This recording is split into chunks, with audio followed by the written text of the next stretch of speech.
le Mbappé du gouvernement Amadou Touré. Il a piqué là où ça fait mal. Les gars, suivons tous cette vidéo ensemble. N'oubliez pas de partager et de vous abonner.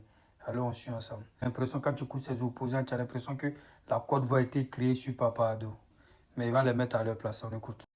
Le pays n'a pas été créé à partir de 2011 avec le président Alassane Ouattara. La Côte d'Ivoire existe depuis 1960. Malheureusement, en termes d'efficacité de politique publique, après les premières années que nous avons connues, dans la décennie des crises, de 2000 à 2011, malheureusement, il n'y avait aucune politique cohérente en faveur donc, de la formation, de l'insertion et de l'emploi des jeunes. Je ne suis pas là pour faire le procès de qui que ce soit.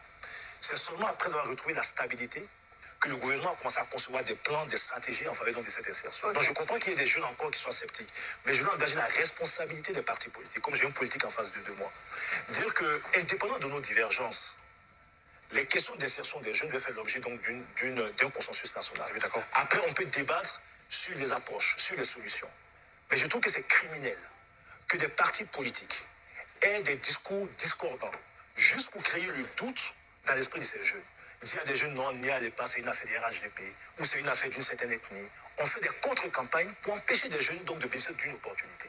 Je pense, et je l'ai dit au Parlement, je l'ai partout où je passe, quel que soit le gouvernement qui sera à la tête de ce pays, quel que soit le régime qui sera à la tête de ce pays, ce régime devra faire face aux 300 400 000 jeunes qui arrivent chaque année sur le marché du travail. Ce régime fera face aux défis de l'employabilité, comme ça a été dit, de formation, etc. Et donc, on peut débattre sur l'approche et les solutions, mais on n'a pas le droit d'induire cette jeunesse donc, en erreur. Alors que nous-mêmes avons bénéficié des dispositifs étatiques mis en place par Oufo-Boigny, et ainsi de suite. Donc, il faut qu'on ait des discours plus positifs à l'endroit de ces jeunes. Qui a des critiques, moi, j'ai aucun problème. Ce sont des critiques d'amélioration. Et j'ai entendu ici des propositions et je suis preneur. Mais on attend sur des discours qui donnent foi aux... D'accord, merci.